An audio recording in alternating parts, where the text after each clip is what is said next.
akan bahas mengenai terapan dari konsep pohon biner tadi. Pertama, pohon biner kita terapkan di pohon pencarian biner istilahnya. Di sini kan sistemnya, misalnya kita memiliki susunan file yang banyak sekali, tentu agar mudah dicari filenya yang misalnya file tertentu dari banyaknya file yang kita miliki misalnya, kita bisa menggunakan satu teknik yang permudah. Di sini kita bisa gunakan pohon pencarian biner. Pohon pencarian biner ini sebenarnya konsepnya adalah dari objek-objek yang atau file-file yang kita punya, kita tetapkan satu objek menjadi akarnya. Kemudian dilanjutkan dengan menempatkan titik-titik lainnya ke bentuk pohon binernya.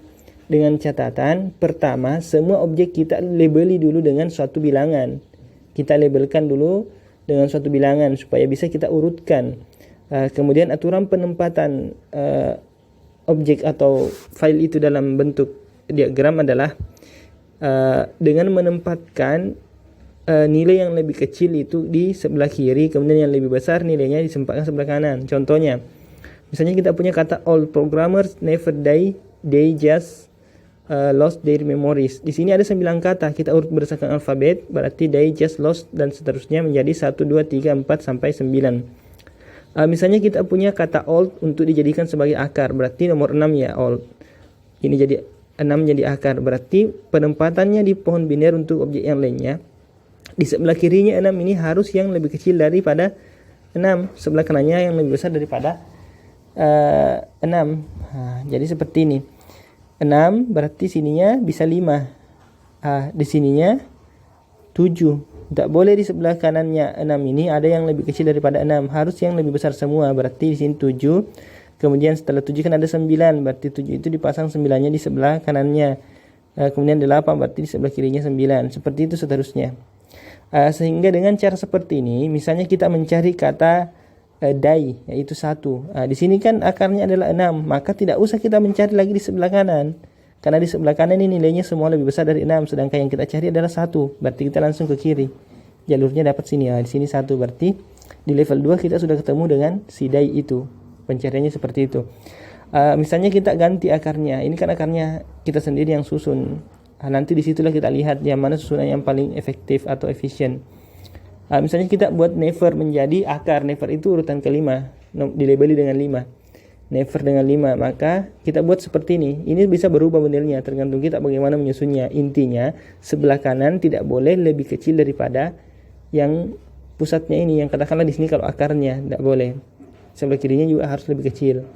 Coba kita lihat sini 5. Ini angkanya semua 2, 3, 1, 4. Di sini 5. Angkanya semua lebih besar dari 5. Sekarang misalnya kita mau mencari kata memories. Memories kita mencari memories berarti never. Memories kan 4. Berarti kalau 5 di sini cari di sebelah kirinya, jangan cari di sini. Kemudian sampai ke just karena dia duluan di sini 2, kemudian lost 3, kemudian ke 4. Ini 2 tidak mungkin kita cari di sini 4 karena di sebelah kirinya 2 kan yang lebih kecil dari 2, berarti dari kanan. Berarti dapat dengan di level 3 seperti itu. Sedangkan kalau kita gunakan pohon yang sebelumnya, kalau kita mencari kata memories itu level berapa? 1 2, 3, 4, 5. Dia berada di level 5. Ini tentu merupakan pencarian yang lebih lama atau lebih panjang dibandingkan dengan menggunakan pohon yang akarnya never. Pohon biner yang akarnya never seperti itu.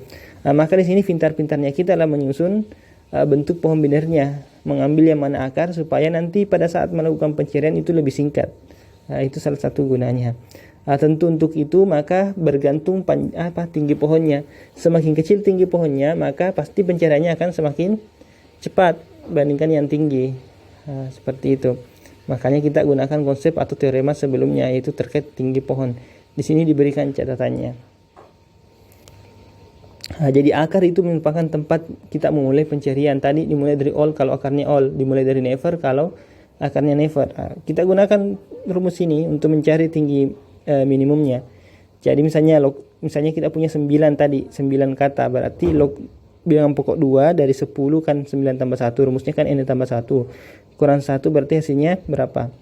9 tambah 1 kan 10, 2 log 10 itu 3 kali 3 9, berarti 3 koma lah. 3 koma kurang 1 kan dapatnya 2 koma. 2 koma kita bulatkan ke atas jadi 3. Berarti minimum tingginya pohon ini adalah 3. adalah 3. Berarti kita cari bentuk pohon biner yang minimum yang tingginya 3 dari 9 ini. Ternyata ini bisa dibuat seperti ini, tingginya 3. Berarti ini termasuk yang paling efisien dan efektif lah untuk kita gunakan sebagai pohon pencarian biner.